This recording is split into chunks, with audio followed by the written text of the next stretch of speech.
Hello student. उम्मीद है कि आप सभी लोग अच्छे होंगे, पढ़ाई अच्छी चल रही होगी और सबसे ज़रूरी है आपका अपने पढ़ाई का टाइम टेबल होना चाहिए। क्योंकि बोर्ड एग्ज़ाम, जो क्लास 10th के बोर्ड एग्ज़ाम, क्लास 12 के बोर्ड एग्ज़ाम की डेट बिल्कुल अनाउंस हो चुकी है। समय लिमिटेड है, काम ज़्यादा है, इसलिए अपना टाइम टेबल ज़रूर बना लें। और वो टाइम टेबल बहुत ज़रूरी है। अगर आपको 4 आवर्स पढ़ना है तो पढ़ना है, सारे काम बंद कर दीजिए। मोबाइल बहुत ज़्यादा नहीं, सिर्फ पढ़ने के लिए इस्तेमाल कीजिए। इसके अलावा किसी काम के लिए आप मोबाइल का इस्तेमाल मत करिए। चैप्टर स्टार्ट करते हैं। Chemical reactions and equation, class 10th science subject है। कुछ बातें हैं जो कि मैंने पहले वीडियो में आपको बताया है कि क्या स्ट्रेटजी होनी चाहिए। हर एक चैप्टर का वेटेज क्या है, उसकी मार्किंग स्कीम क्या है, ये आपको स्पष्ट होना चाहिए। और जब भी चैप्टर हम स्टार्ट करेंगे उसमें मार्किंग स्कीम की जरूर बात करेंगे, सो दैट की स्ट्रेटजी बना लीजिए किस तरह के क्वेश्चन आएंगे और हमें कैसे 100% उसको अचीव करना है, क्लियर करना है, वो बहुत जरूरी है। इसलिए बिल्कुल आराम से, इत्मीनान से, कॉन्फिडेंस के साथ पढ़ाई शुरू करें। और जो वीडियो मैं दे रहा हूँ, इस वीडियो में आपको लेक्चर में ही सारे क्वेश्चन आप करने में सक्षम हो जाएंगे, क्योंकि जो कॉम्पिटेंसी बेस्ड क्वेश्चन आने वाले हैं उसमें आपका अंडरस्टैंडिंग ही देखी जाएगी। तो लेक्चर सारे अंडरस्टैंडिंग बेस्ड होंगे, कॉन्सेप्ट क्लियर करते चलेंगे और उसे साथ साथ आप पढ़ेंगे।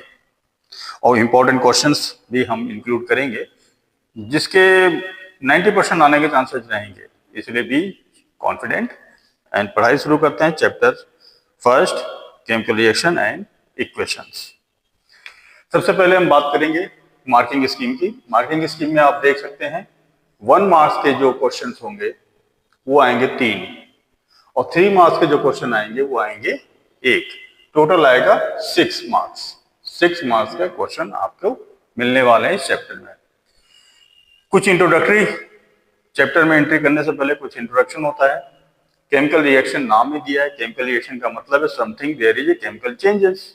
अब चेंजेस, कोई भी चेंजेस या कोई भी नई चीज बन रही है तो उसमें 2 ही चीजें हो सकती हैं, या तो उसका फिजिकल चेंज हो रहा होगा या फिर उसमें केमिकल चेंज हो रहा होगा।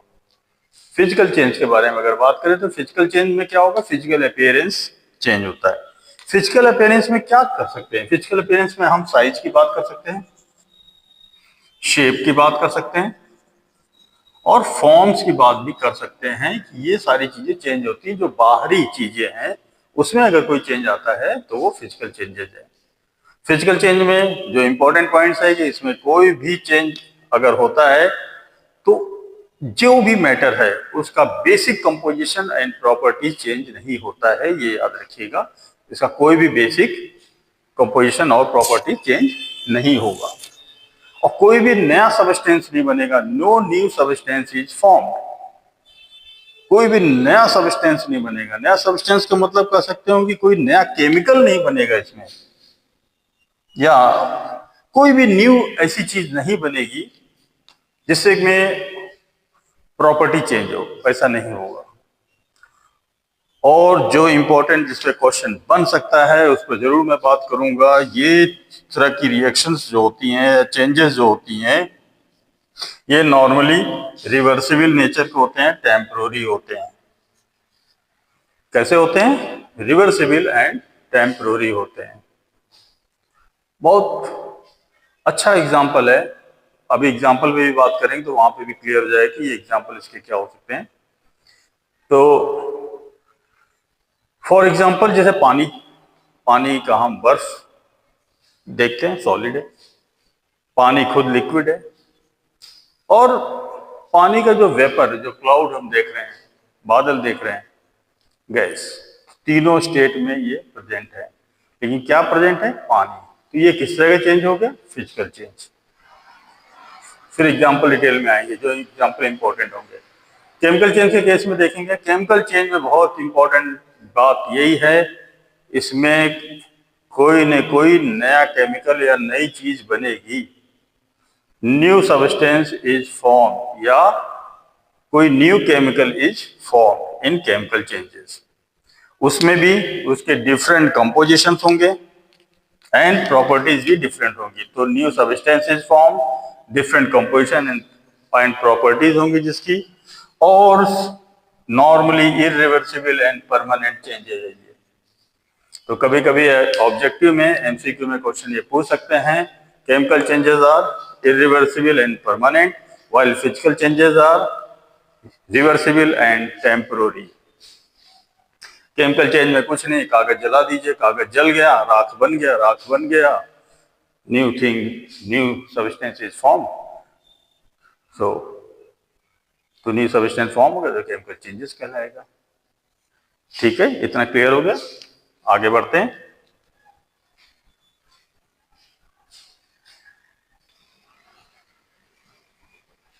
Physical changes and chemical changes के जो एग्जांपल्स हैं वो आप थोड़ा सा देख लेते हैं। जो इंपॉर्टेंट उन्हीं की बात कर रहे हैं, इसलिए बहुत ज्यादा उसमें परेशान होने की जरूरत नहीं है, लेकिन हाँ जिन चीजों को आप पहचानना है। बॉइलिंग ऑफ वाटर, कोई नई चीज बन रही है? नहीं। फ्रीजिंग ऑफ वाटर, कोई नई चीज बन रही है? नहीं। सॉल्ट शुगर अगर सोल्यूशन है तो कोई नई चीज बन गई? नहीं। सब्लिमेशन, किसी भी सब्लिमेशन प्रोसेस आप लोग समझते हैं या नहीं समझते हैं? अगर नहीं समझते हैं तो बता देता हूँ। सब्लिमेशन वो प्रोसेस होता है जिसमें कोई भी सॉलिड सब्सटेंस सीधे डायरेक्टली गैस फॉर्म में कन्वर्ट हो जाता है विदाउट अंडरगोइंग लिक्विड फेज। ठीक है, तो सब्लिमेशन का समझ लीजिए। एग्जांपल बहुत फेमस है इसका, कैम्फर, कपूर। घरों में जो इस्तेमाल होता है पूजा के समय में कपूर जलाते हैं माचिस से, तो हम देखते हैं कि वो सॉलिड चीज सीधे सीधे गैस फॉर्म में कन्वर्ट हो जाता है। मीन्स इसमें जो सॉलिड स्टेट होता है डायरेक्टली गैस फॉर्म में कन्वर्ट हो जाता है अपॉन हीटिंग। हीटिंग से वो गैस फॉर्म में कन्वर्ट हो जाता है। बॉइलिंग ऑफ वाटर के केस में आप समझ सकते हैं, जैसे कि बॉइलिंग वाटर मतलब वाटर है, वाटर को अगर हीट करेंगे तो क्या बनेगा? गैस, वेपर बन जाएगा। हीट मीन्स ये लिक्विड स्टेट से गैस स्टेट में कन्वर्ट हो गया। ठीक है। फ्रीजिंग पॉइंट, फ्रीजिंग का मतलब क्या हो गया कि कोई भी लिक्विड फेज था उसको कूल कर दिया, टेम्परेचर हमने कम कर दिया, तो वो सॉलिड बन गया, मतलब आइस बन जाता है। तो लिक्विड फेज से किसमें बन गया? सॉलिड फेज में। तो सॉलिड स्टेट में स्टेट चेंज हो रहा है, फेज चेंजेस हो जाते हैं, टेम्परेचर भी डिपेंड करता है, तो स्टेट चेंज हो रहा है। सॉल्ट एंड शुगर सोल्यूशन, भाई चीनी को अगर पानी में डालेंगे तो चीनी का टेस्ट तो नहीं खत्म हो जाएगा ना, वो तो वही रहेगा। इसीलिए ये सारी चेंजेस क्या हुआ? Physical changes. सब्लिमेशन का एक और अच्छा एग्जांपल याद आ रहा है हमको, ड्राई आइस। ड्राई आइस नाम सुना होगा, ड्राई आइस। अनदर एग्जांपल में कैम्फर हो गया पहला एग्जांपल, दूसरा एग्जांपल हो जाएगा dry ice. Dry ice, dry ice जो होता है ये CO2 गैस होता है, solidified CO2 gas. Carbon dioxide gas को इतना लो टेम्परेचर दिया जाता है कि वो बर्फ में बदल जाता है। और जितने भी ट्रांसपोर्टेशन होते हैं ना लंबे लंबे, जो दूर दूर जाना होता है, और मटेरियल्स को अगर लो टेम्परेचर चाहिए तो ड्राई आइस का इस्तेमाल करते हैं कुरियर वाले। इवन आइसक्रीम शॉप में जाएंगे, जो आइसक्रीम बेचते हैं ना, आइसक्रीम को भी फ्रोजन रखने के लिए ड्राई आइस का इस्तेमाल होता है। ड्राई आइस बहुत फेमस है। एक बार ड्राई आइस का इस्तेमाल शिवलिंग वगैरह बनाने के लिए इस्तेमाल किया गया था अमरनाथ में, अमरनाथ गुफा जो यात्रा करते हैं। तो ड्राई आइस का काम काफी है। ये भी एक एग्जांपल है सब्लिमेशन का। 9th क्लास में चैप्टर में आपने पढ़ा होगा सब्लिमेशन प्रोसेस, जो फिजिकल प्रोसेस है वो। केमिकल चेंजेस का एग्जांपल में भाई किसी चीज को जला दो, लकड़ी को जला दो, पेपर को जला दो, कोल को जला दो, ये अगर जलता है तो इसमें क्या क्या हो सकता है? इसमें कोई ना कोई केमिकल चेंज हो जाएगा, केमिकल चेंज हो जाएगा, कोई ना कोई गैस बनेगी, गैस रिलीज होगी, टेम्परेचर बढ़ता है, बहुत सारे फैक्टर लगते हैं जो केमिकल चेंजेस की फैक्टर्स हैं। मैग्नीशियम रिबन, मैग्नीशियम एक मेटल होता है, उसको अगर जलाएंगे तो देखिए कैसे चलता है, उसमें कौन सी गैस निकलती है या नहीं निकलती है, क्या होता है, तो वो आगे भी हम पढ़ेंगे। तो इसमें भी केमिकल चेंज हो जाएगा। फिर दही हम बनाते हैं दूध से। दूध से अगर दही बनता है तो वो भी केमिकल चेंज है। मिल्क से दही बनने के लिए कौन सा बैक्टीरिया चाहिए? लैक्टिक एसिड बैक्टीरिया चाहिए, है ना। तो दही बन जाता है दूध से। फल जो पकता है, फ्रूट राइपनिंग, जितने भी फल आजकल तो कार्बाइड के इस्तेमाल कर लेते हैं उसको फल को पकाने के लिए, कच्चे फलों को पकाने के लिए केमिकली उसको भी पका लेते हैं, लेकिन फ्रूट राइपनिंग जो प्रोसेस है वो केमिकल चेंजेस है। अभी दिवाली कुछ समय पहले गई थी, जितने भी पटाखे आप क्रैकर्स को आप जला रहे होते हैं उसमें बहुत सारे केमिकल चेंजेस होते हैं, वो भी केमिकल चेंज का एग्जाम्पल। तो इस तरह के एग्जाम्पल्स हम केमिकल चेंज का देख सकते हैं। बहुत ज्यादा इसमें विशेष चीजें नहीं हो सकता है। एक हो सकता है कि कोई डिफरेंस लिखने के लिए आपसे क्वेश्चन पूछे, राइट 1 और 2 difference between the physical and chemical changes, तो उस तरह की बात कर सकते हैं। या कुछ एग्जाम्पल पूछ सकते हैं, right few example for the physical changes and chemical changes. Examples भी आपसे पूछे जा सकते हैं, तो मोटा मोटा 1-2 एग्जाम्पल याद रखेंगे तो सफिशिएंट है। और फिर हम आगे बढ़ते हैं।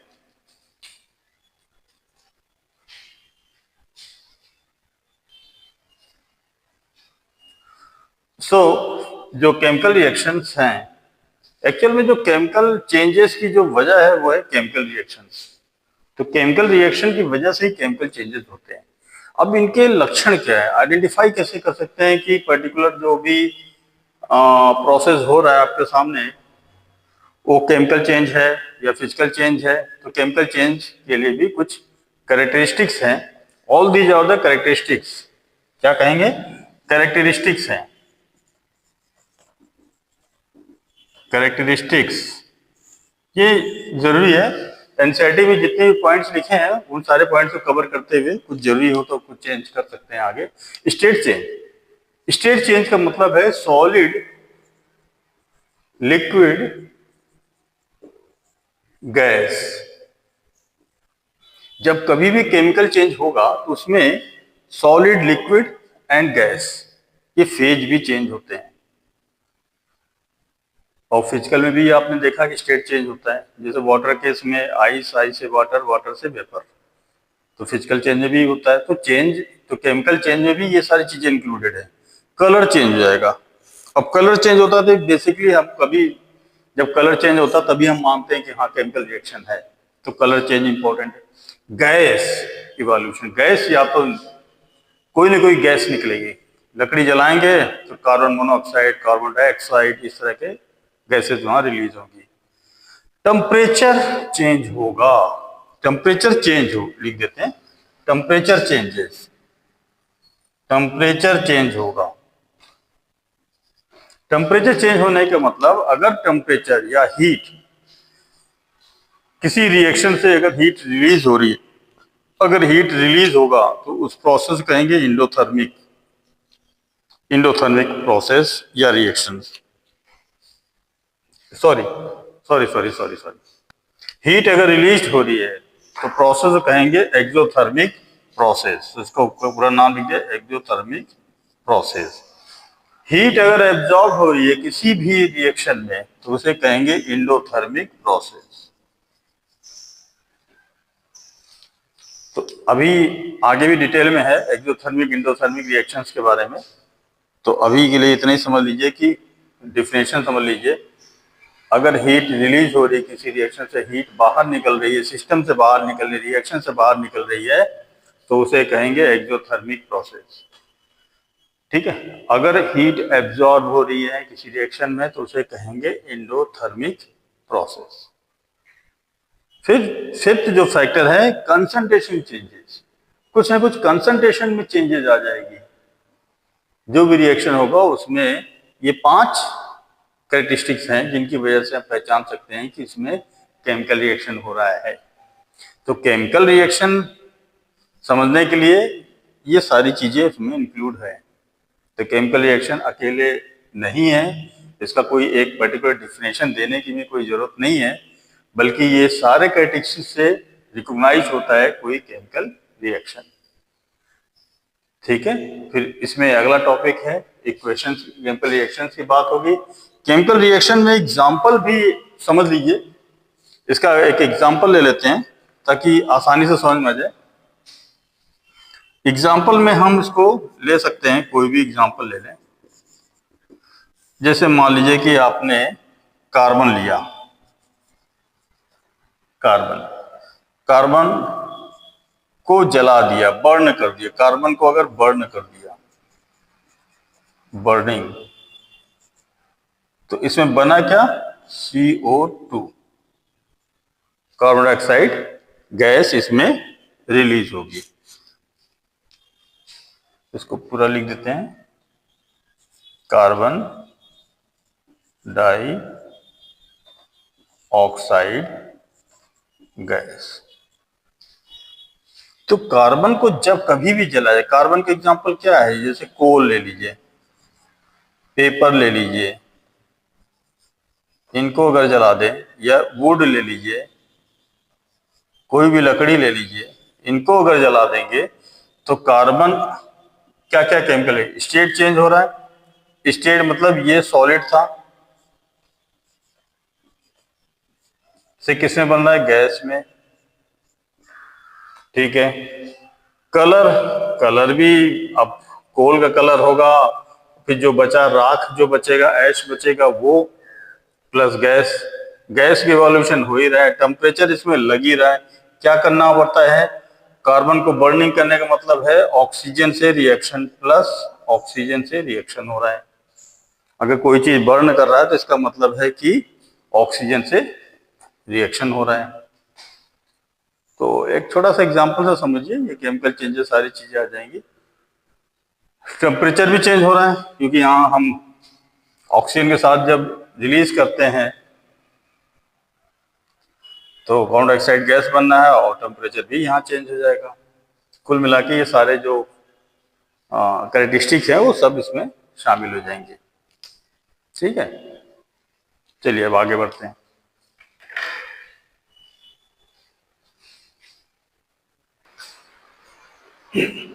अब तक जो भी पढ़ा है उसके आगे बात करेंगे केमिकल इक्वेशंस की।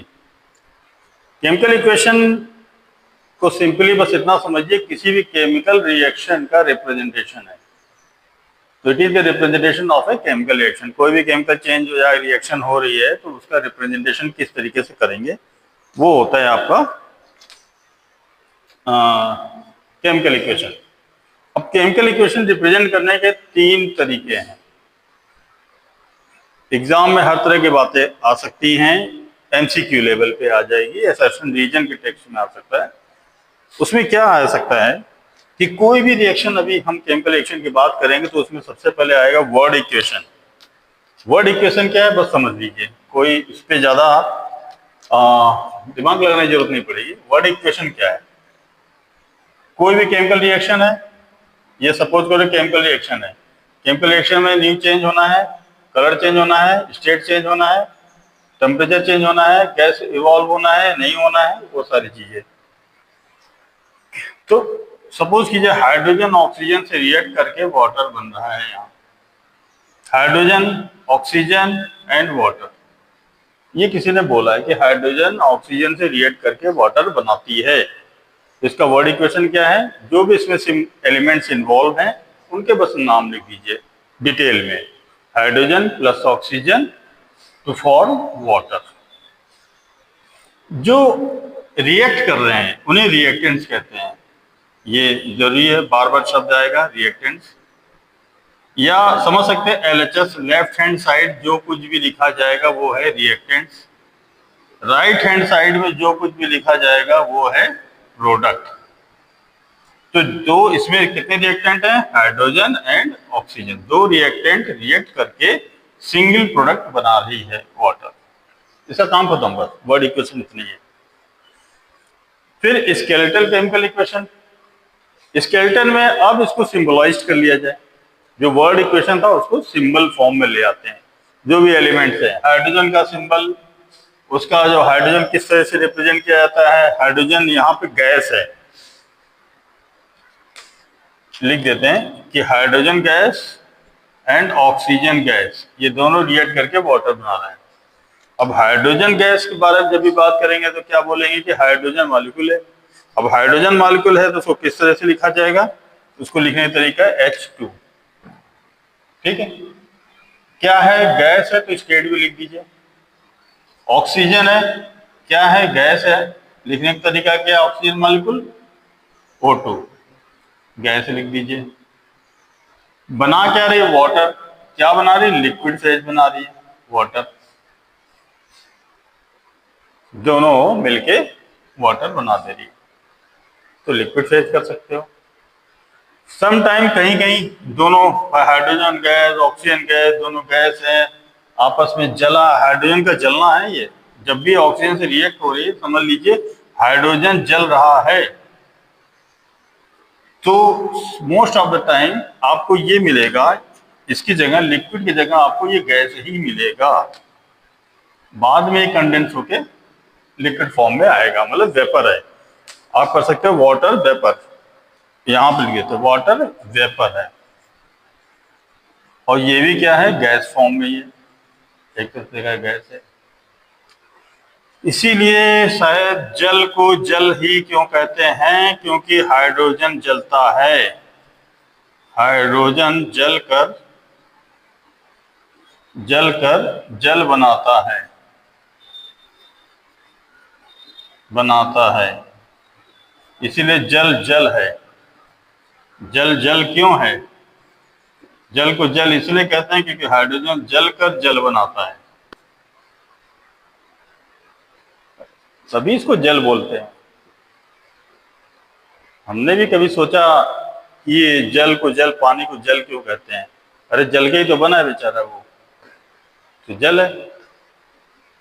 ठीक है, अगला जो है बैलेंस्ड केमिकल इक्वेशन, ये आ गया हमारा अब इंपॉर्टेंट सेक्शन, यही है हमारा इंपॉर्टेंट सेक्शन।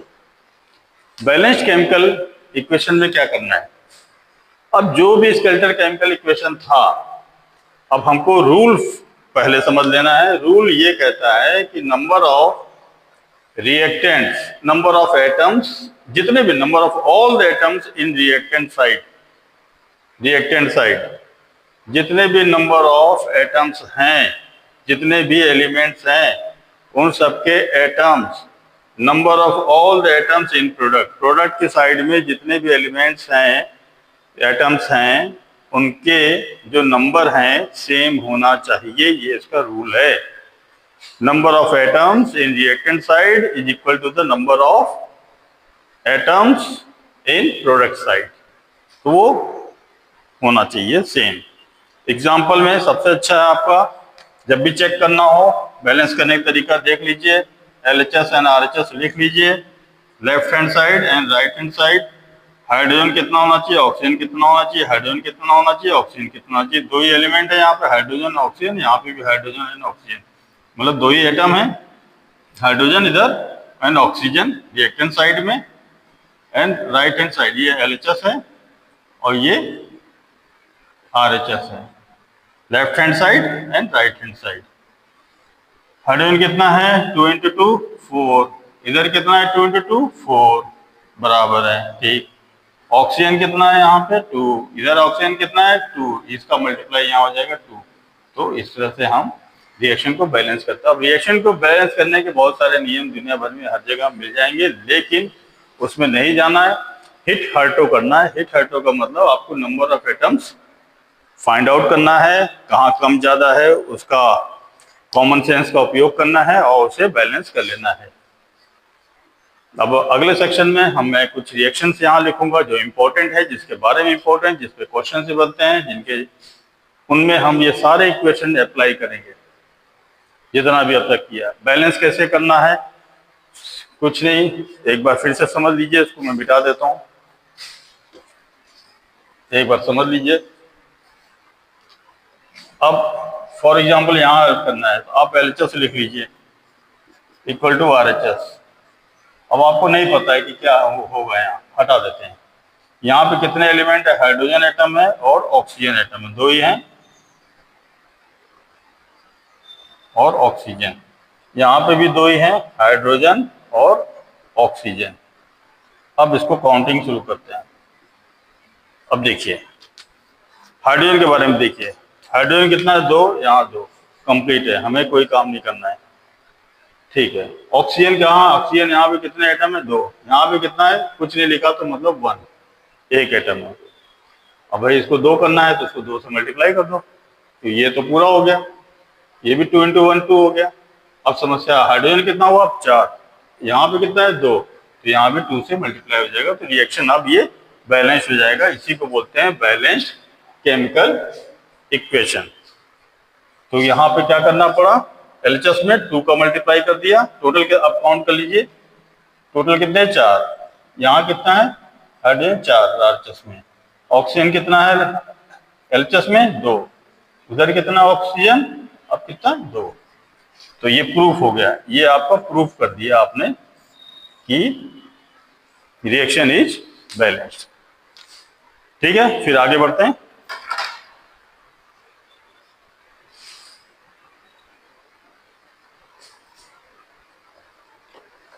तो इसी तरह हम आगे बढ़ते हैं और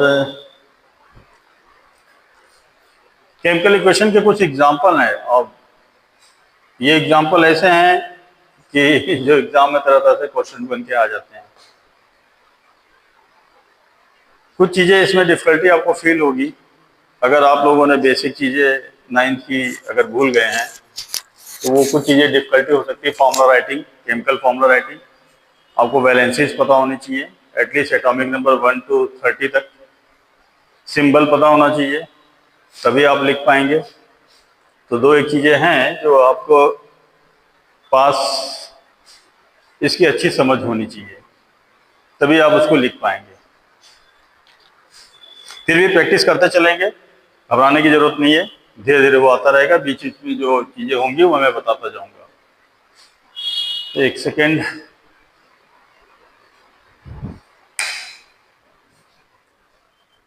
तो चीजें मैं बताता रहूंगा, इसमें कोई भी परेशान होने की जरूरत नहीं है।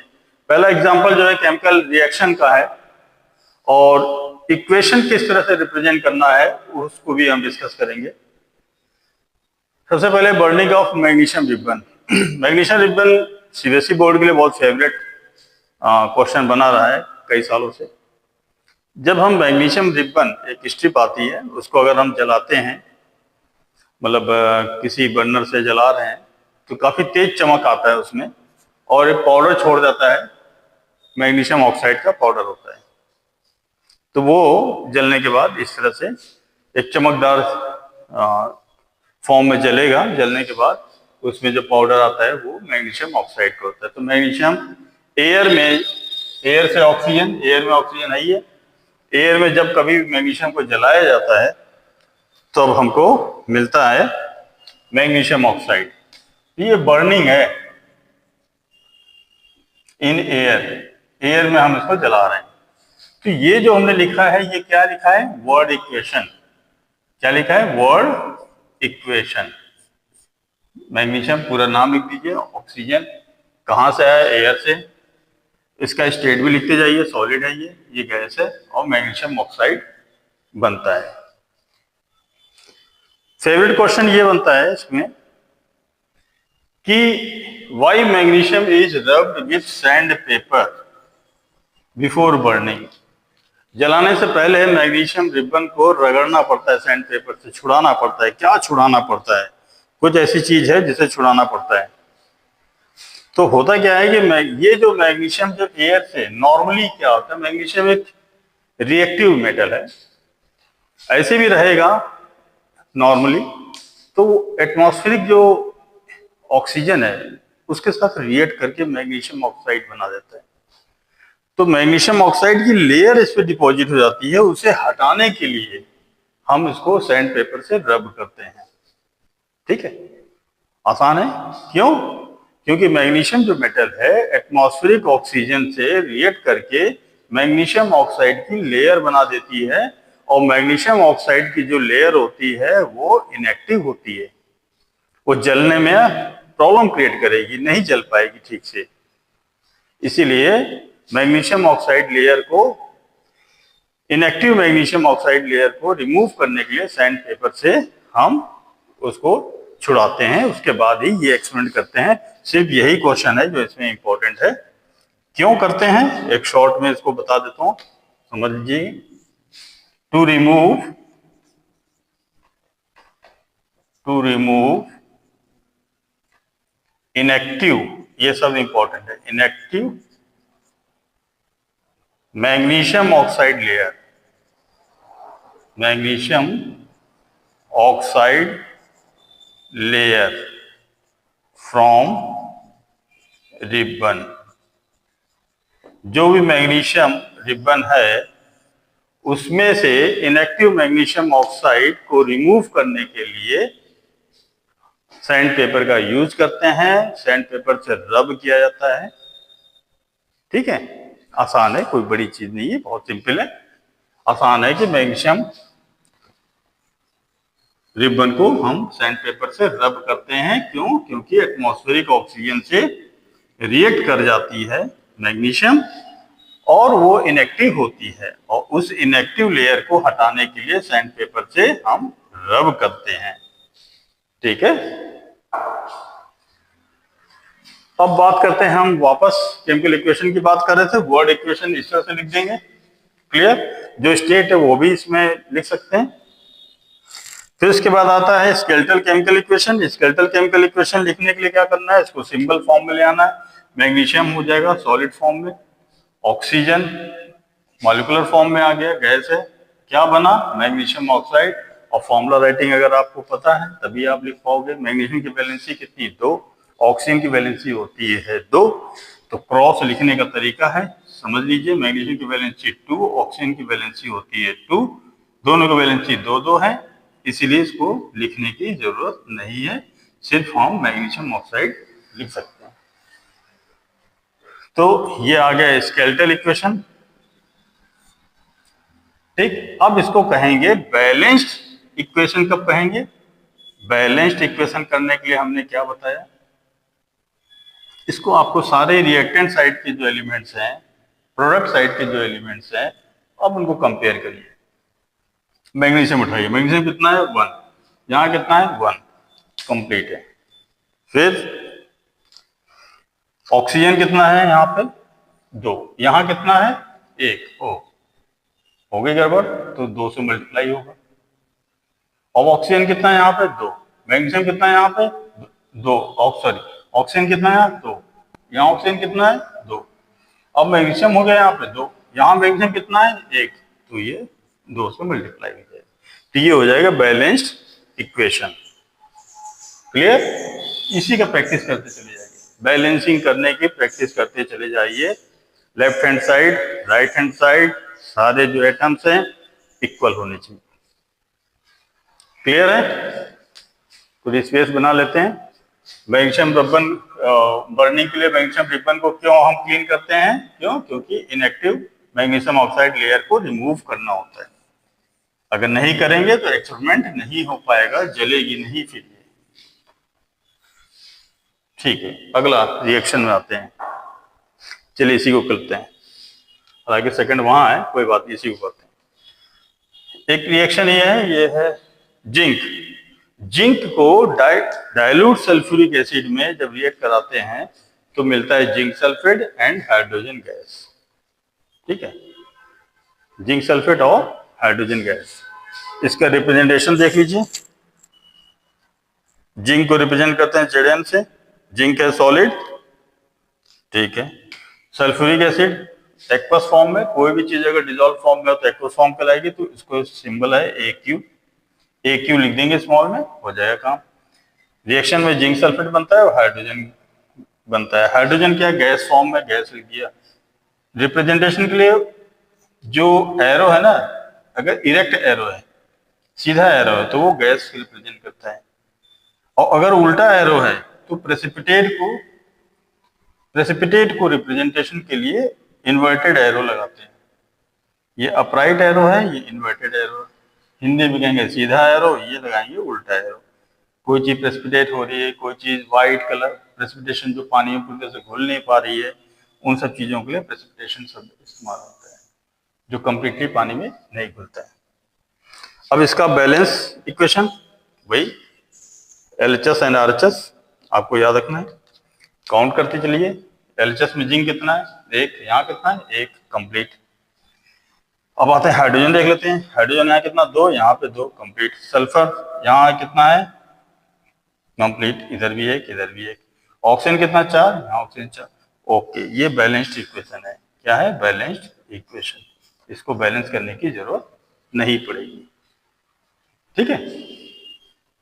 कठिनाई आपको सिर्फ फॉर्मूला राइटिंग में होगा। कुछ फॉर्मूले आपको याद भी होने चाहिए। सल्फ्यूरिक एसिड के फॉर्मूले याद होना चाहिए, सिंबल आपको याद होना चाहिए। तो अगर आप अपनी सुरक्षा चाहते हैं तो एटॉमिक नंबर 1 to 30 तक आपको अच्छे से याद होना चाहिए। बाकी सब धीरे धीरे जो पढ़ते रहेंगे वो होता रहेगा। एटॉमिक नंबर 1 to 30 सारे एलिमेंट के सिंबल, सबकी वैलेंसी वो होना चाहिए। अगर कोई दिक्कत होगी तो आप हमें बताएंगे, तो हम अपने इस वीडियो के साथ उसको भेज भी देंगे, या आप लोग अब कहीं भी टेक्स्ट में आपको मिल जाएगा। फिर अगला रिएक्शन है कार्बन डाइऑक्साइड की रिएक्शन। अगर हाइड्रोजन गैस के साथ करा देंगे तो मेथनॉल बनता है गैस, लिक्विड बनता है मेथनॉल। ठीक है। कार्बन डाइऑक्साइड का रिप्रेजेंटेशन कैसे, CO2। हाइड्रोजन गैस को कैसे रिप्रेजेंट करेंगे, H2। मेथनॉल को कैसे रिप्रेजेंट करेंगे, CH3OH। बाद में बहुत पढ़ने को मिलेगा कार्बन कंपाउंड, मेथनॉल, एथेनॉल, ये सब एक सीरीज है, पूरा होमोलोगस सीरीज में आते हैं। तो इनको फॉर्मूला राइटिंग बहुत आसान है। कार्बन का तो सबसे आसान होता है फॉर्मूला राइटिंग। कार्बन की वैलेंसी 4, ये याद रखिए, बीच में बताता रहूंगा। कार्बन की वैलेंसी 4, ऑक्सीजन की वैलेंसी 2, जो कॉमन वैलेंसी जो वो हम बताते रहेंगे, वो आप लोग उससे करते जाएंगे। अब इसका बैलेंस्ड केमिकल इक्वेशन की बात करें, फिर से वही LHS RHS। यहां से शुरू करते हैं। कार्बन कितना, 1, यहाँ कितना, 1, कंप्लीट, कोई दिक्कत नहीं। ऑक्सीजन उठा लें, ऑक्सीजन यहाँ 2, यहाँ ऑक्सीजन कितना, 1, काम नहीं बना। ऑक्सीजन यहाँ 2 है, यहाँ ऑक्सीजन 1 है, तो क्या करना होगा, यहाँ 2 से मल्टीप्लाई करना होगा। अब ऑक्सीजन तो 2 बन गया, कार्बन, अब कार्बन यहाँ पे 2 हो गया, तो कार्बन को भी 2 कर दीजिए। फिर प्रॉब्लम आ गई, ऑक्सीजन यहाँ पे 4 हो गया, यहाँ ऑक्सीजन कितना हुआ, 2 हुआ। तो अब इसको हम, कार्बन यहाँ पे 2 हो गया, कंप्लीट, ठीक। ऑक्सीजन 2 है, अब ऑक्सीजन यहाँ पे हो गया 4, ऑक्सीजन हो गया 2, यहाँ ऑक्सीजन, कार्बन, ये हाइड्रोजन, CH3OH। देखिए इसमें अब करना पड़ेगा, आइए इसको करते हैं। जहां गड़बड़ी आएगी वहां देखना पड़ेगा। LHS and RHS, LHS and RHS क्या क्या है देख लीजिए। Carbon, oxygen, hydrogen, carbon, hydrogen, oxygen लिख लेते हैं। यहाँ भी कार्बन, हाइड्रोजन एंड ऑक्सीजन, इसको कर लेते हैं। पहले है कितना, अभी रुक जाते हैं इसको। कार्बन कितना है, 1, यहाँ कार्बन कितना है, 1, हाइड्रोजन कितना है यहाँ पे, 2, यहाँ हाइड्रोजन कितना है, 4, यहाँ ऑक्सीजन कितना है, 2, यहाँ ऑक्सीजन कितना है, 1। अब इसको बैलेंस करना है, ये काम इसमें करना पड़ेगा। क्या करना होगा, सबसे बड़ा केस हाइड्रोजन दिख रहा है यहाँ पे। हाइड्रोजन यहाँ पे 4, यहाँ पे 2, तो अगर हाइड्रोजन को 4 कर दें पहले हम, अब इसी में से ढूंढना पड़ता है कि हमें क्या करना चाहिए। हाइड्रोजन को अगर हम कर देते हैं 2, तो देखिए क्या फर्क पड़ता है। अब हाइड्रोजन 4 हो गया, हाइड्रोजन 4 हो गया, कार्बन कितना, 1, कार्बन 1, ऑक्सीजन कितना, 2, ऑक्सीजन है 2,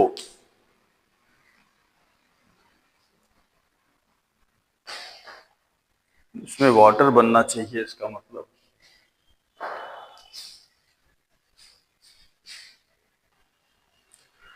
तो भी इसी तरह की चीजें होती हैं, कई बार ऐसी डिफिकल्टीज आ जाएंगी, तो आपको ये पता चल जाए कि जो रिएक्शन लिखा भी गया है, हो सकता है कोई रिएक्शन गलत भी हो सकते हैं, उसकी भी जांच हो जाती है। अब जैसे ये वाटर यहाँ छूटा हुआ था, जब रिएक्शन लिखा तो ये वाटर यहाँ छूटा हुआ था, वाटर छूटने की वजह से सारी प्रॉब्लम आ गई। अब प्रॉब्लम आई तो पहचान में आ जाएगा कैसे। कार्बन कितना है, 1, 1 है, इधर कार्बन कितना है, 1, 1, ठीक है। हाइड्रोजन कितना है यहाँ पे, 2 था, अभी रहने देते हैं। यहाँ पे हाइड्रोजन कितना है, 6, गिन लीजिए, 3, 1, 4, तो 6, ठीक है। ऑक्सीजन कितना है, 2, यहाँ ऑक्सीजन कितना है, 2, कंप्लीट। तो इधर का भी 2 है, उधर का भी 2 है। अब इसे करना क्या है, यहाँ 6 यहाँ 2, इसको 3 से मल्टीप्लाई कर दीजिए इधर, तो 3 से इसको मल्टीप्लाई किया तो सारा रिएक्शन आपका बैलेंस हो गया। ऐसी प्रॉब्लम आ सकती है, यही तो फन है इसका। ठीक है, तो घबराने की जरूरत नहीं होती, कहीं भी कुछ होता है आपको फाइंड आउट हो जाएगी, हाँ देयर इज समथिंग रॉन्ग, वो भी पता चल जाएगा। अगला रिएक्शन है फोटोसिंथेसिस। फोटोसिंथेसिस रिएक्शन एनसीईआरटी में दिया गया है और कई बार इसको बैलेंस करने के लिए आपको दिया जाता है। इसका वर्ड इक्वेशन क्या हो जाए, कार्बन डाइऑक्साइड, वाटर, सनलाइट चाहिए, क्लोरोफिल नाम का पिगमेंट चाहिए, बनता क्या है ग्लूकोज, ऑक्सीजन एंड वाटर। अब इसको थोड़ा सा स्केलेटल सिंबल फॉर्म में लिखेंगे। कार्बन डाइऑक्साइड को CO2 कैसे फॉर्म आता है, गैस कहाँ से आता है, एयर से। वाटर लिक्विड फॉर्म में है, कहाँ से आएगा, प्लांट के रूट से आता है। सनलाइट चाहिए होता है, क्लोरोफिल पिगमेंट जो लीफ में, ग्रीन लीफ में प्रेजेंट होती है, वो वहां पे ये पिगमेंट चाहिए। बनता क्या है ग्लूकोज। ग्लूकोज का फॉर्मूला आपको याद होना चाहिए, C6H12O6। Aqueous means dissolve form में है। गैस यहाँ रिलीज हो रही है ऑक्सीजन, ऑक्सीजन गैस यहाँ रिलीज होगी और पानी वाटर बनेगा, वाटर लिक्विड फॉर्म में बन जाएगा। अब इसको बैलेंस्ड केमिकल इक्वेशन कैसे करेंगे, इसको बैलेंस करने की भी जरूरत पड़ेगी। बैलेंस करने के लिए क्या करना है, अब फिर से वही एक्सपेंड करना शुरू कर दीजिए, सारे काउंटिंग करते ही आपको क्लियर हो जाएगा। काउंटिंग में आपको रखना है नंबर 3, इसकी बात कर रहे हैं। LHS बना लीजिए, RHS बना लीजिए। जो फाइंड आउट करने का तरीका है, कार्बन है यहाँ पे, हाइड्रोजन है, ऑक्सीजन है। यहाँ भी कार्बन है, हाइड्रोजन, ऑक्सीजन है। अब कितने कितने हैं नोट कर लीजिए। कार्बन कितना है लेफ्ट हैंड साइड 1, हाइड्रोजन कितना लेफ्ट हैंड साइड 2, ऑक्सीजन कितना यहाँ पे 2 + 1 3। आरएचएस में आते हैं, कार्बन कितने हैं वहां दिख रहा है 6, हाइड्रोजन कितना है, हाइड्रोजन काउंट कर लीजिए 12 इधर है, 2 उधर 14।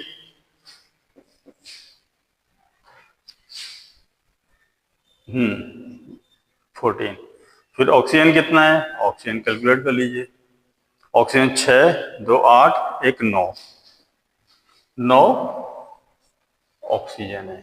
6 + 2 + 1, तो ये है। अब ये थोड़ा डिफिकल्ट होता है, अगर नहीं आपको पता है तो इसमें प्रॉब्लम आती है। तो इसको करने का तरीका शुरू करते हैं। अब देखिए 6 को कंप्लीट करने के लिए, कार्बन को कंप्लीट करने के लिए क्या करना होगा हमको, यहाँ पे 6 से मल्टीप्लाई कर दीजिए। ठीक है, अब इसको चेंज करेंगे तो बाकी सब चीजों में चेंज होगा। मान लीजिए इसको हमने 6 से कंप्लीट कर दिया, 6 है यहाँ पे 6 कर दिया। अब 6 करते ही ऑक्सीजन कितना हो गया 12 + 1 13। यहां पे कितना ऑक्सीजन है 6 + 2 + 9, ऑक्सीजन यहाँ पे 9 है। ठीक है, फिर हाइड्रोजन के बारे में देख लेते हैं। हाइड्रोजन अब कितना है 2 यहाँ है, 12 14। तो अगर हम इसको 6 से मल्टीप्लाई कर दें 12, 6 ही हो जाएगा 12, 12 + 12 24। 6 से अगर मल्टीप्लाई किया तो ये आ जाएगा 12। ओके, ऑक्सीजन देख लें 12 6 18। ओके 12 ये कर देते हैं, 12 24, 12 इसको कम, 12 6 18, ऑक्सीजन 18 हो जाएगा। ओके ठीक है, फिर यहाँ पे कितना, इसको 6 करते हैं तो 12 6 18, 6 24, 24 ये, और 12 24। ओके, थोड़ा सा टेक्निकल होगा, समझना पड़ेगा, कॉम्प्लिकेटेड है, थोड़ी प्रैक्टिस चाहिए, इसीलिए तुरंत इमीडिएट ये हमसे हो गया। अदरवाइज इसमें थोड़ा सा टेक्निकलिटी चाहिए आपको। हाइड्रोजन को बैलेंस करने, सबसे पहले आपको हाइड्रोजन बैलेंस करना पड़ेगा इसमें। एक बार कार्बन जैसे बैलेंस किया, आप हाइड्रोजन पे तुरंत कूदना पड़ेगा। हाइड्रोजन जैसे आ जाएगा, हाइड्रोजन पे आप देख लीजिए ये संख्या कैसे आ गई, ये भी आपको बता देते हैं। देखिए यहाँ पे हाइड्रोजन था, यहाँ पे 12 है, 12 ये कर लीजिए। 6 से अगर मल्टीप्लाई करेंगे, 6 से मल्टीप्लाई करते ही 12 हो गया, तो 6 से मल्टीप्लाई करते ही ये इसको 12 करना पड़ेगा। यहाँ पे 12 कर दिया तो ये 6 आ गया, 6 करते 12 ये हो गया। फिर 12 प्लस 6 18, 18 प्लस 6 24, 24 करने के लिए हमें 12 था, ये 12 ये लगा दिया, तो काम ये कंप्लीट हो गया, ऑलमोस्ट डन। कैलकुलेट कर सकते हैं। थोड़ा सा इसमें टेक्निकलिटी सोचना पड़ेगा, अदरवाइज नहीं है तो आप 6 12 6 6 इस तरह करके याद कर सकते हैं। लेकिन थोड़ा सा टेक्निकल है क्योंकि हाइड्रोजन बैलेंस करना बहुत जरूरी है। तो कार्बन से सीधे हम हाइड्रोजन पे आ जाएंगे। हाइड्रोजन अगर चेक कर लेंगे तो ये हमें आंसर मिल जाएगा। फिर इसके बाद है आयरन वाटर के साथ रिएक्शन होता है तो फेरिक ऑक्साइड बनता है, हाइड्रोजन गैस रिलीज होता है। अभी जैसे हमने बताया हाइड्रोजन गैस रिलीज करेंगे तो एरो का साइन लगा देंगे सीधा, तो मतलब गैस रिलीज हो रही है। अब यहाँ पे आयरन है, यहाँ पे वाटर है। वाटर क्या है, लिक्विड फॉर्म में है, आयरन है सॉलिड फॉर्म में, और बन क्या रहा है, फेरिक ऑक्साइड। फेरिक ऑक्साइड, अभी इसको बारे में आपको जानना है कि फेरिक ऑक्साइड होता क्या है। फेरिक ऑक्साइड के समझने के लिए वैलेंसी में जब जाएंगे तो अस एंड इक का बहुत यूज होता है। जैसे फेरस और फेरिक, यहां इक आया, यहां अस आया। फेरस, तो इसका मतलब आयरन की वैलेंसी फेरस के केस में कितना हो जाएगा, Fe2+ कैन के फॉर्म में रहेगा। यहाँ Fe3+ के, यानी कि ज्यादा अगर वैलेंसी है तो इक आएगा, कम वैलेंसी होगा तो अस आएगा। यहाँ पे फेरिक ऑक्साइड है, यानी आयरन की जो वैलेंसी यहाँ पे 3 है। इसको बैलेंस कर सकते हैं। आयरन यहाँ पे कितना है देख लीजिए, ये तो आसान है। आयरन वहां 3 है, यहाँ 3 कर दीजिए, ठीक, पकड़ में आ गया। फिर हाइड्रोजन कितना है, वहां पे 2 है, यहाँ 2 कंप्लीट है। ऑक्सीजन वहां पे 4 है, यहाँ ऑक्सीजन कितना है 1 है, तो यहाँ 4 से मल्टीप्लाई कर दीजिए, 4 यहाँ। अब हाइड्रोजन कितना 8 हो गया, यहाँ पे हाइड्रोजन यहाँ भी 4 से मल्टीप्लाई कर देंगे तो ये रिएक्शन बैलेंस हो गया। तो बैलेंसिंग के लिए आपको थोड़ा हिट एंड ट्रायल करना पड़ेगा, और उसको समझते हुए आप लोग इसको आगे बढ़ें। और ये प्रैक्टिस इसलिए करा दिया कि ये एग्जाम में पूछते हैं और एग्जाम में आ सकते हैं, इन्हीं में से कोई ना कोई एक क्वेश्चन आपको बैलेंस करने के लिए मिल सकता है। बाकी आगे जितने भी क्वेश्चन आएंगे उनको बैलेंस करते रहेंगे और प्रैक्टिस आपकी होती रहेगी। तो इस पार्ट में अभी के लिए यहीं समाप्त करते हैं, और आगे फिर हम लोग बढ़ेंगे टाइप ऑफ केमिकल रिएक्शंस में। केमिकल रिएक्शंस के बारे में बात करेंगे, बहुत इंपॉर्टेंट है। अब जो 3 मार्क्स के क्वेश्चन आने वाले हैं, जो एक क्वेश्चन आएगा वो इसी टाइप ऑफ रिएक्शंस में से ही आएगा। अब तक जो भी आएगा एमसीक्यू बेस्ड आएगा, थोड़ा बैलेंस करने के लिए हो जाएगा। वर्ड इक्वेशन देके आपको होता केमिकल इक्वेशन लिखने के लिए बात कर दें, स्केलेटल इक्वेशन, और उसको बैलेंस करने के लिए आपको दे सकते हैं। ठीक है, चलिए, थैंक यू। अच्छे से पढ़िए और अपने स्वास्थ्य का ध्यान रखें। Thank you.